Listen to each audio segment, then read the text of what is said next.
Hey, website rebrand. So I just finished my application for the YC Startup Summer School.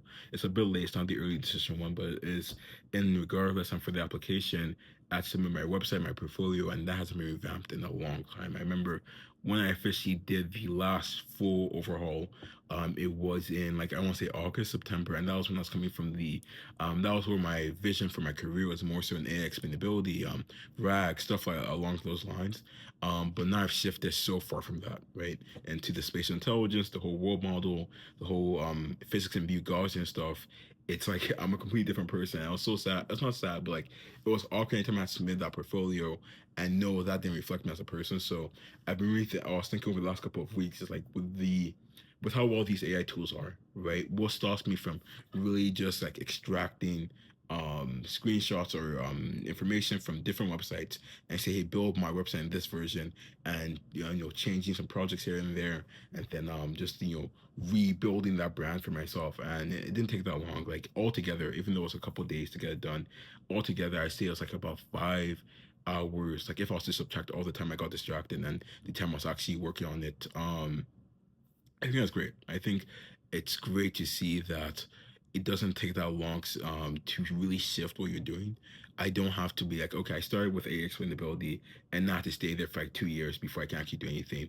I started with it, I explored it, and I decided, oh, this is really interesting. I'm gonna shift to this. I started it, I explored it, I'm still exploring it, and it's super duper fun. I'm still doing stuff. I'm able to just shift that fast.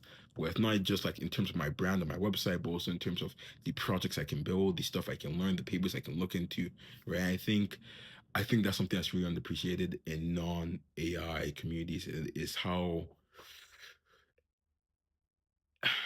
much breadth you're able to how much breadth you're able to get from these tools. And I don't want to say depth because I do think there's a lot of grunt work that has to be done to get that depth. But in terms of breadth, you're able to get so much. But I do think that breadth has a value, even though depth probably has more value.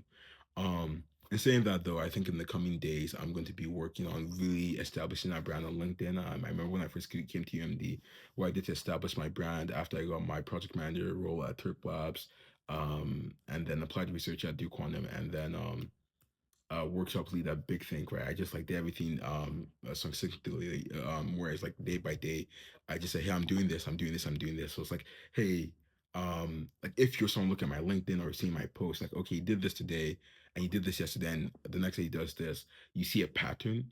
And whatever pattern emerges from that, anytime you see that pattern, anything else like an opportunity or a person, you then think about me and they say, hey, Dalu, I think from what you've been saying or what you've been doing, this seems like something you'd be interested in, or this seems like a person you should talk to. So I'm going to do the same thing here with spatial intelligence, world models, and this whole Gaussian thing where I can just do each day. So I'll do like CVPR, I'll do the paper, I'll do the website, the Star Laboratories website. I actually haven't announced any affiliation with Star Labs. I'll do the rebranded portfolio, and I also do my internship. I haven't announced my internship, right? So I think it'll be really, really good to just announce that, say where I'm going to be, and the work I'm going to be doing. 'Cause I actually can't wait to finish my multi-agentic work at EO Science Engagement. I think it's great, great team, great work. Really excited about that. Um, and yeah, and yeah. I also do think even with the whole this whole I don't even know what the word for it is. Like I don't say succinct, like post by post or whatever. I think also help more so when people visit my LinkedIn. Because when I do DM people, I imagine they check my LinkedIn, like, oh, what's this dude doing? So I think when they can see like, okay, he has something going at CVPR, he's working on this. This is a cool paper he just posted.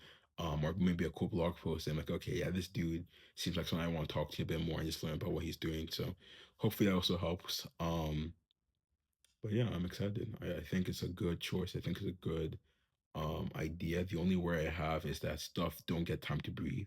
But I also think with social media and LinkedIn, I don't think it exactly works like that. I've seen people like LinkedIn posts of mine from like a year ago. I was like, oh dang, I guess somehow still seeing that. So I don't think I should worry about that too much. Even then, like it's not a matter of like, oh, if I do one, like there's no big post you can do on LinkedIn. That's what I realized. With the biggest people in the industries I know, there's no post they've done. They're just like, oh dang, this shut down LinkedIn, like this broke LinkedIn. Um, so I don't think I have to worry about that. Right. I think even when you put too much effort into a LinkedIn post, you're bound for disappointment because it's not going to get as much reach as you would want, right? But when you put less effort into LinkedIn post, sometimes you just get surprised, Like I remember there was one silly, it wasn't even a silly one, just like a casual one, and got a bunch of likes. I was like, oh, a lot of people like this.